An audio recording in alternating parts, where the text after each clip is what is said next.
Épître aux Colossiens, chapitre 4. Premier paragraphe, verset 1. Maîtres, accordez à vos esclaves ce qui est juste et équitable, sachant que vous aussi vous avez un maître dans les cieux. Deuxième paragraphe, versets 2 à 4. Persévérez dans la prière, veillant en elle avec des actions de grâce, priant en même temps aussi pour nous, afin que Dieu nous ouvre une porte pour la parole, pour annoncer le mystère du Christ, mystère pour lequel aussi je suis lié, afin que je le manifeste comme je dois parler. Troisième paragraphe, versets 5 et 6. Marchez dans la sagesse envers ceux de dehors, saisissant l'occasion. Que votre parole soit toujours dans un esprit de grâce, assaisonné de sel, afin que vous sachiez comment vous devez répondre à chacun. Quatrième paragraphe, versets 7 à 9.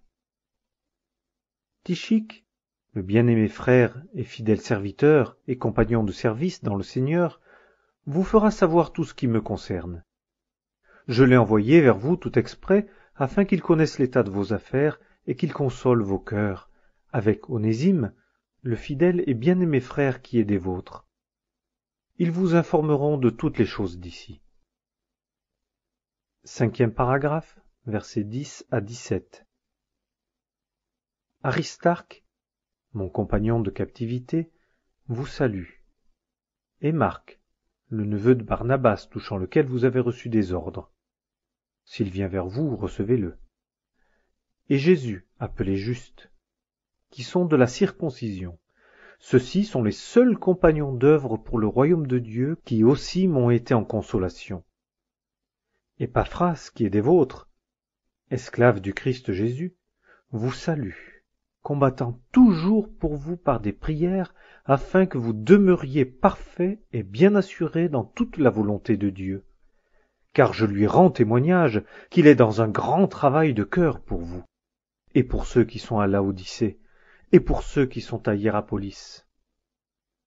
Luc, le médecin bien-aimé, vous salue, et Démas. Saluez les frères qui sont à Laodicée, et Nymphas, et l'assemblée qui se réunit dans sa maison. Et quand la lettre aura été lue parmi vous, faites qu'elle soit lue aussi dans l'assemblée des Laodicéens, et vous aussi lisez celle qui viendra de Laodicée. Et dites à Archippe, prends garde au service que tu as reçu dans le Seigneur, afin que tu l'accomplisses. Sixième paragraphe, verset 18. La salutation de la propre main de moi, Paul. Souvenez-vous de mes liens. La grâce soit avec vous. Épître aux